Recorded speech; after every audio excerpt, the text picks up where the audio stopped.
In the heart of Peoria, Illinois, where the Illinois River flows gently and the sun sets over the rolling hills, there lived a woman named Agnes. Her life, much like the city itself, was a tapestry of contrasts, a blend of the ordinary and the extraordinary, the mundane and the tragic. Agnes was born in 1930, a time of great upheaval and change. Her early life was marked by simplicity and stability. She grew up in a modest home with loving parents and an older brother. Her childhood was filled with the joys of small-town life: summer picnics by the river, autumn hay rides, and winter snowball fights. She attended the local high school, where she was an average student but excelled in her love for literature and music. After high school, Agnes married a man named John, a kind and hard-working individual who owned a small hardware store in Peoria. They had 2 children, a boy named Michael and a girl named Emily. Agnes worked as a librarian at the Peoria Public Library, a job that suited her quiet and book-loving nature. Her life was a picture of suburban tranquility, PTA meetings, family dinners, and community events. However, as Agnes approached her 40th birthday, something within her began to shift. Perhaps it was the monotony of her life, the feeling of being trapped in a routine that offered no excitement or challenge. Whatever the reason, Agnes found herself drawn to a life of crime. It started with small acts of theft, shoplifting from local stores, taking money from her husband's cash register. These minor infractions soon escalated into more serious crimes: car theft, embezzlement from the library where she worked. Each crime brought a thrill she had never experienced before, a sense of freedom from the constraints of her ordinary life. The consequences were inevitable. Agnes was arrested, tried, and sentenced to prison for the first time in her early 40s. This marked the beginning of a decade-long cycle of incarceration and release. She would serve her time only to find herself back in prison for another crime shortly after her release. During one of her prison stints, Agnes attempted to escape, adding another layer of complexity to her already tumultuous life. This attempt earned her additional time, solidifying her reputation as a repeat offender. Despite the harsh realities of prison life, Agnes adapted. She learned to navigate the system, to make alliances and enemies, and to survive in an environment that was both unforgiving and relentless. Yet with each release, she seemed to revert to her old ways, as if the allure of crime was too great to resist. In May 1989, Agnes was released from prison once again, this time after serving a sentence for embezzlement. She was 60 years old, but her age had not mellowed her. Instead, it seemed to have hardened her resolve, making her more calculating and more ruthless. 6 days after her release, Agnes hatched a plan that would change her life forever. She had been dating a wealthy widower named Arthur Jenkins, a kind and generous man who had taken an interest in her. Arthur, unaware of Agnes's true nature, had offered her a place to stay and a chance to rebuild her life.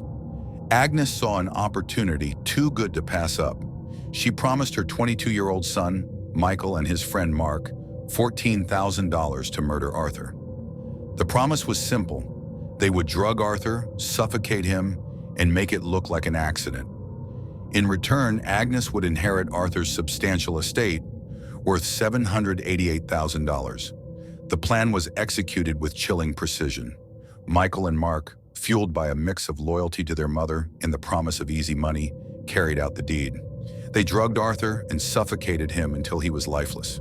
His body was found days later, and initially, the police suspected nothing out of the ordinary. However, as the investigation progressed, the truth began to unravel. A fake will forged in Arthur's name left Agnes as the sole beneficiary of his estate. The police discovered this will, and with it, the entire scheme came to light. Michael and Mark were arrested and charged with murder. Agnes, the mastermind behind the crime, was also apprehended. The trial was a sensationalized affair, drawing national attention due to the brutality of the crime and the age of the perpetrators. In the end, Michael was sentenced to life in prison. Mark received a similar sentence, though slightly less severe due to his lesser role in the crime. Agnes, the woman who had orchestrated it all, was given a life sentence as well. At 60, she was facing the very real possibility of spending the rest of her life behind bars. The next 47 years would be a blur of prison life for Agnes. She watched as the world outside changed. New technologies emerged, new cultures blended into the fabric of society, and new laws were enacted. Yet within the walls of the prison, time seemed to stand still. As the years passed, Agnes grew old. Her once sharp mind began to dull, her body weakened by the rigors of prison life. She became a shadow of her former self, a testament to the consequences of her actions. In her later years, Agnes would often sit in her cell, reflecting on the choices she had made. She thought about her children, about John, her husband who had long since passed away, and about the life she could have had. The regret was palpable, a weight that she carried with her every waking moment. One day, as the sun set over the prison yard, casting long shadows across the concrete, Agnes realized that she was 95 years old. She had spent nearly half a century in prison, a period that had defined her more than any other part of her life. The irony was not lost on her. She had started her life of crime at 40, seeking excitement and freedom, only to find herself trapped in a cycle of incarceration that would last a lifetime. As she lay on her cot, her eyes closed, she knew that she would soon be free, not from the prison walls, but from the burdens of this life. Agnes passed away a few weeks later, her body worn down by the years of hardship and regret. Her funeral was a small affair, attended by a few prison officials and a handful of distant relatives. As she was laid to rest, relatives whisper a silent farewell to a woman whose life had been a tragic tale of crime and consequence. In the end, Agnes's story served as a stark reminder of the choices we make and the paths we choose. It was a tale of how one decision can alter the course of a life, leading down a road from which there is no return. And as the earth covered her grave, it seemed to seal not just her body, but the secrets and the regrets of a life that had been both ordinary and extraordinary.